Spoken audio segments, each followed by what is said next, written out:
Donc on va parler des symboles 9 tranches. Ce sera l'occasion de voir comment vectoriser un clipart pixel aussi.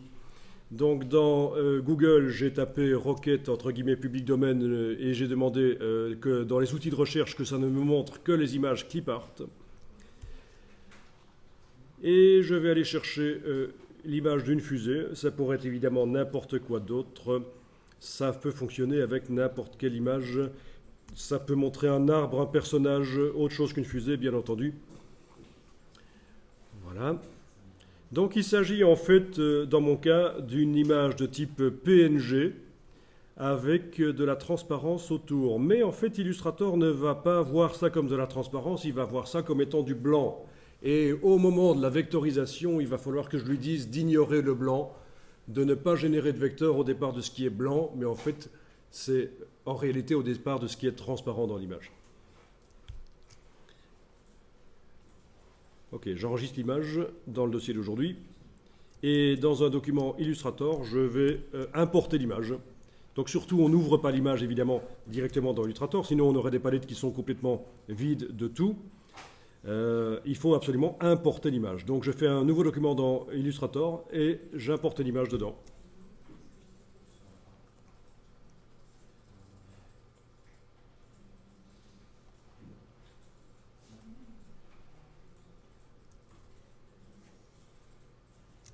Donc affichage, afficher le damier de transparence. On voit que c'est bien la transparence autour de ma fusée, mais pour Illustrator, pour le système de vectorisation, il ne va pas en tenir compte. Il va considérer que c'est du blanc.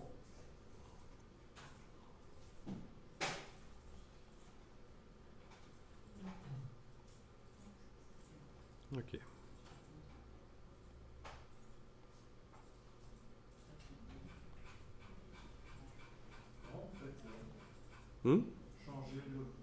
Fichier, format de document, je change la manière dont le damier de transparence s'affiche parce qu'il est très fatigant d'origine pour les yeux. Fichier, format de document, et c'est valable en fait pour... c'est valable uniquement pour le document en question. Dès que j'en créerai un nouveau, la transparence sera affichée différemment, hein, comme par défaut en fait. Hein. Si on a une image où il y a un cadre blanc autour, on fait quoi? Donc si j'ai un nouveau document ici et que je demande d'afficher le damier de transparence, c'est le damier de transparence par défaut qui revient à chaque fois. Vous savez comment on peut régler le problème? On l'a vu le matin.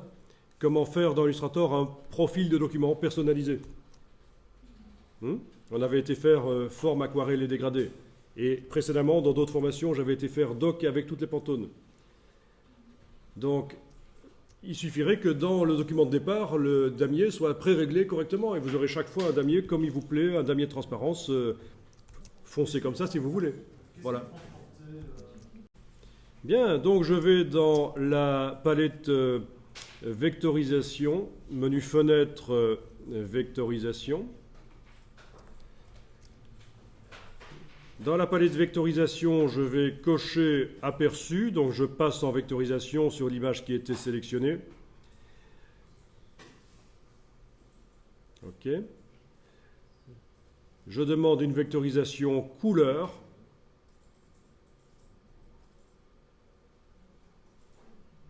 Qu'est-ce que c'est lent?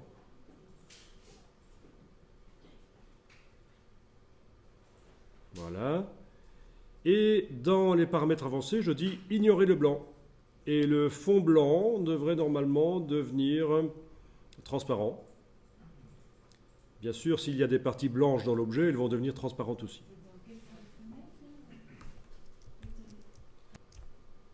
Heureusement, il n'y avait pas de partie transparente ici. Dans ce cas-ci, c'est facile. Bon, ceci dit, si ça fait un trou, c'est facilement réglable.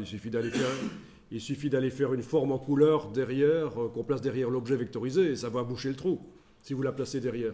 Une forme plus grande, c'est une solution. Mais bon, ici, ça va, pas de problème.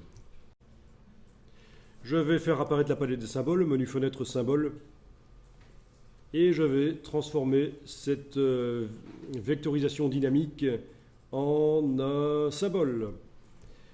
Je prends l'outil, la flèche noire, et je déplace. Je tente en tout cas de déplacer. On dirait que ça va y aller. Hein. Oui, ok, je vais appeler ça fusée. Ok. Et voilà, le symbole fusée est là-dedans. Parfait. Au niveau du redimensionnement, je n'ai pas redimensionné avant de le faire, mais elle n'est pas trop grande, ça va, c'est bon. Bien. Donc je vais supprimer ceci du plan de travail, puisqu'elle est dans la palette de symboles.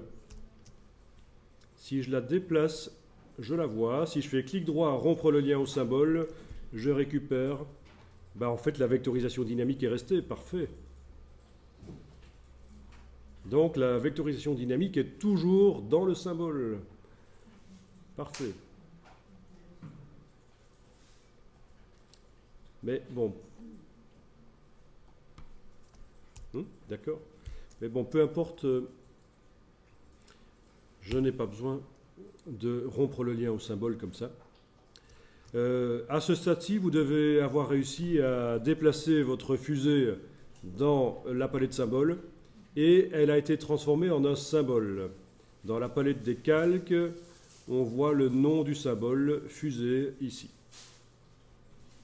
Tout le monde a bien ça ?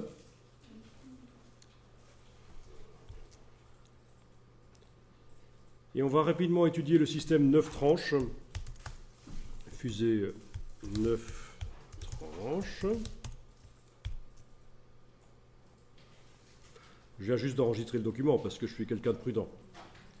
Donc, le système 9 tranches, voilà, je sélectionne le symbole et je fais clic droit, isoler le groupe sélectionné.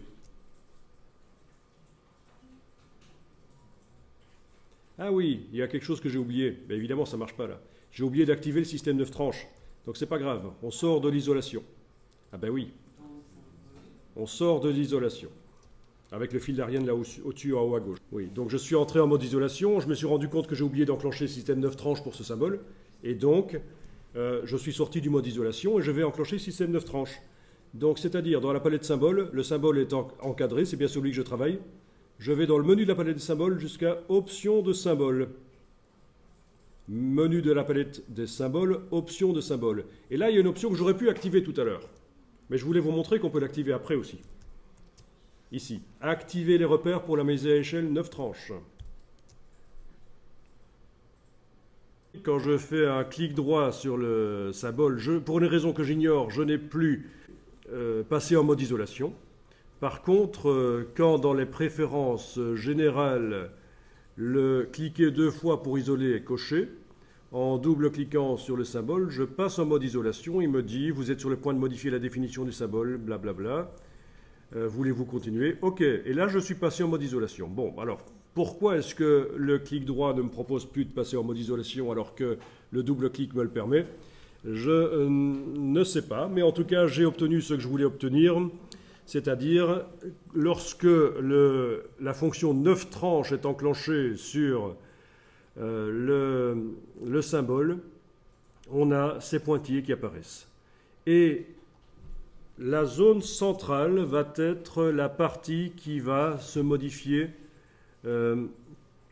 entièrement quand je vais redimensionner le symbole. Et ce qui est en dehors de la zone centrale va se modifier moins lorsque je vais modifier les proportions, en fait. C'est ça, hein. Quand je modifie les proportions, si je fais la fusée beaucoup plus longue, c'est surtout la partie centrale qui va changer, et ce qui est à l'extérieur devrait normalement ne pas changer beaucoup. On comprend? Donc, je vais allonger la fusée, je vais la faire plus haute. La partie centrale qui est dans les pointillés, là, le rectangle qui est au centre, là, va être ce qui va changer le plus. Et ce qui est à l'extérieur du rectangle ne va pas se déformer beaucoup. Voilà. Une fois que vous avez positionné les repères comme il faut, c'est un repère 9 tranches puisqu'on a 9 zones. Hein. 1, 2, 3, puis deuxième rangée, 3, 4, 5. 1, 2, 3, 4, 5, 6, je veux dire. Et puis 7, 8, 9. Donc on a bien 9 tranches. Hein. Ok, une fois que j'ai vu ça, je sors du mode isolation. Le mode isolation me servait seulement à positionner les tranches correctement sur l'objet. Eh bien, je teste ça. Une fois que j'ai mis au point le symbole 9 tranches, je vais dupliquer l'objet avec la flèche noire, par exemple, voilà. Ok, avec la touche Alt, évidemment, quand je le déplace avec la flèche noire. Je vais redimensionner celui-là avec l'outil de transformation manuelle. Voyons ce que ça donne. Eh bien, ça fonctionne. Vous voyez, le dessus de la fusée ici, il ressemble comme deux gouttes d'eau au-dessus de l'autre, alors que la fusée est plus grande. Parce qu'en fait, c'est la zone centrale que j'ai définie qui change en fait. Le bas, les réacteurs ne sont pas allongés, parce qu'ils ne font pas partie du rectangle central. Et comme ça, vous pouvez modifier vos différents symboles. Voilà, on peut faire une toute petite comme ça, une beaucoup plus grande là. Voilà. Évidemment, ça devient un peu du n'importe quoi à un certain moment, on ne voit plus trop. Voilà. Ok, donc 5 fusées avec seulement la zone centrale qui a été déformée. Donc c'est le système du symbole 9 tranches. Et alors, ce genre de choses est super intéressante quand vous faites des graphiques, des histogrammes des bâtonnets plutôt dans Illustrator, des graphiques statistiques. Il y a une fonction statistique pour faire des graphiques statistiques. Vous allez pouvoir, à la place des bâtonnets, mettre une illustration qui va s'allonger. Et pour qu'elle ne s'allonge pas bêtement comme une photo qu'on étire, vous allez pouvoir dire que c'est la partie centrale qui s'étire et pas les extrémités. Et vous imaginez, ça pourrait être un arbre. D'ailleurs, je vous le montre rapidement ici sur un arbre. Ok. Voilà, je vais le copier-coller. Oh ben, je n'ai même pas besoin, je peux travailler ici. Voilà. Ok, donc c'était déjà un symbole. Je vais enregistrer ça sous le nom arbre avec arbre 04, donc dans ce cas-ci symbole 9 tranches. Ça vous faites pas, hein, je vous montre simplement les possibilités au niveau de l'agrément, agrémenter des graphiques statistiques. Et puis après, on ira voir sur le web les exemples de Illustrator.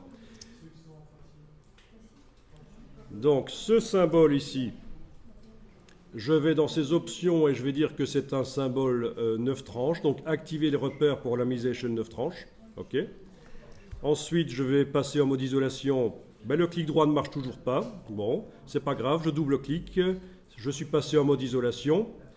Puis, je vais bouger ceci de manière à ce que ça englobe le tronc, parce que j'ai envie que ce soit le tronc de l'arbre, pas les racines, pas le feuillage qui, en fait, change. Oui, on pourrait même le repositionner correctement par rapport à son réticule central. Voilà. Donc, vous comprenez l'histoire ici. On a le tronc de l'arbre qui va s'allonger quand je vais redimensionner l'arbre, parce que c'est le rectangle central ici, le rectangle central qui va bouger. Bon, ben je sors du mode isolation, je vais dupliquer plusieurs fois cet arbre avec la flèche noire et la touche Alt. Je vais redimensionner l'arbre et ça marche. C'est pas génial ça? Bon, évidemment, si je le fais plus petit, ça se ratatine, ça fait un truc bizarre. C'est assez génial, ça, quand même, de pouvoir faire ça, le symbole 9 tranches. Vous imaginez des graphiques statistiques sympas avec ça. On va aller voir s'il y a des exemples sur le web. J'ai une vidéo qui explique pendant 1h30 comment faire des graphiques statistiques avec Illustrator. C'est du lourd. C'est un outil qui est mal foutu, il faut le savoir. Au niveau des données qu'on met en scène, hein, le tableau Excel, il faut qu'il soit bon dès le départ, parce que s'il n'est pas bon dès le départ, c'est pas dynamique. On ne peut pas modifier le tableau Excel et que ça se mette à jour dans Illustrator. C'est foireux. Ah oui, on importe un tableau Excel, mais le problème, c'est que ce n'est pas dynamique, ce n'est pas souple. Voilà, je vais enregistrer donc ceci. OK, 02.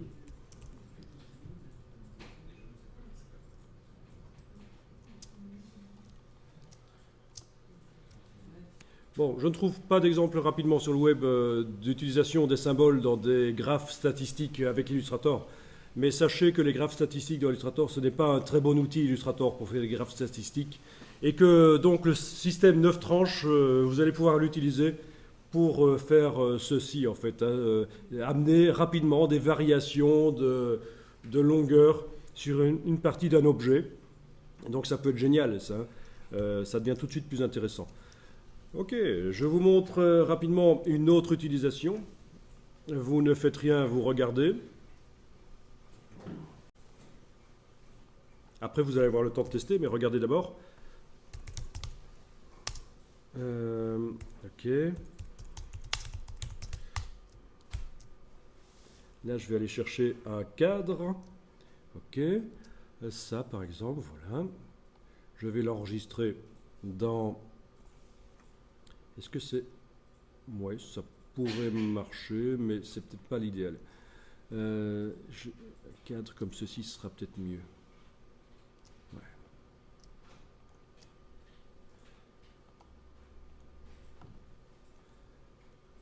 Ok, un cadre. Ça, vous allez faire après. N'essayez pas de le faire en même temps que moi, ça va aller vite. Je vais charger le cadre que j'ai été chercher sur le web. Je vais le vectoriser par vectorisation de l'image. Je coche la case aperçu. Faire quand même une vectorisation couleur. Vectorisation couleur avec moins de couleurs. Ok. Au niveau de la précision, il faudrait que j'aille augmenter la précision dans les paramètres avancés. Voilà. Ok, on va dire que c'est pas trop mal. Ça, c'est mieux quand même. Voilà. Je vais décomposer la vectorisation. Objet, vectorisation d'image décomposée. Et donc, j'ai un cadre avec de la transparence. D'ailleurs, ah non, il n'y a pas de transparence. J'ai fait une erreur. Je vais en arrière. Annuler. Dans les options ici, je dois cocher ignorer le blanc. Voilà, donc c'est vraiment la transparence. Là, je fais vectorisation décomposée. Hein, je suis revenu en arrière pour réenclencher ignorer le blanc parce que j'avais oublié. Ok, je vais transformer ça en un symbole. Symbole 9 tranches. Ok.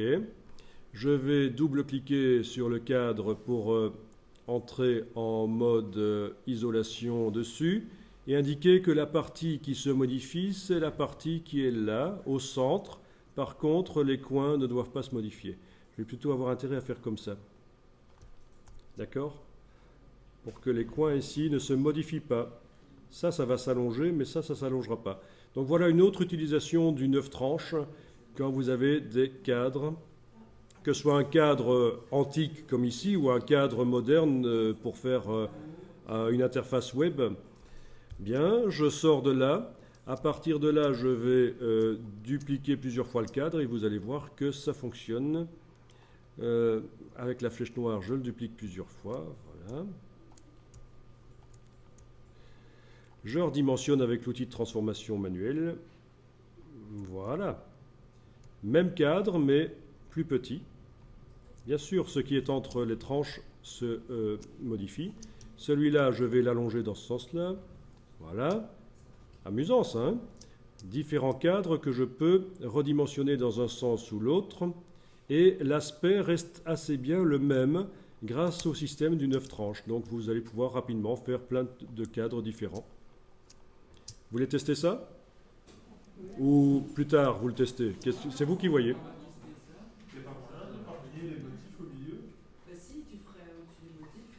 Les motifs au milieu, là, ces motifs-là. Ah ben non, parce qu'ils font... non, ça il s'allonge.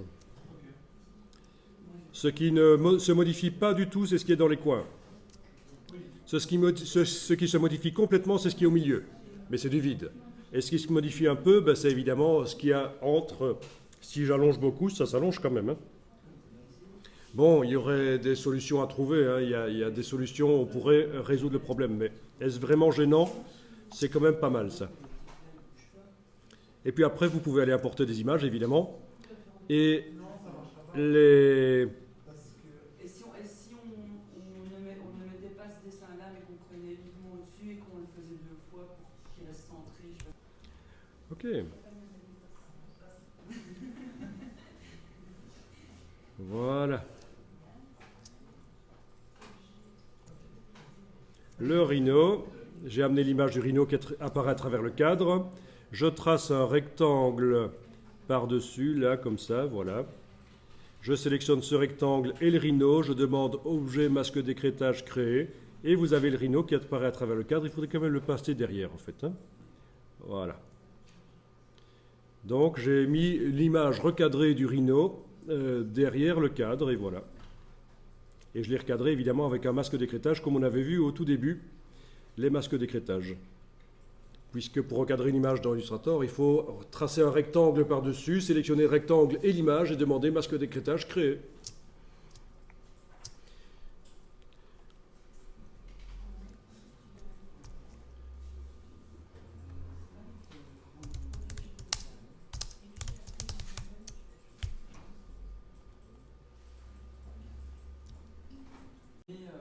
Ben oui, voilà, maintenant vous savez pourquoi celui-là, ici, ne se déformait pas, oui.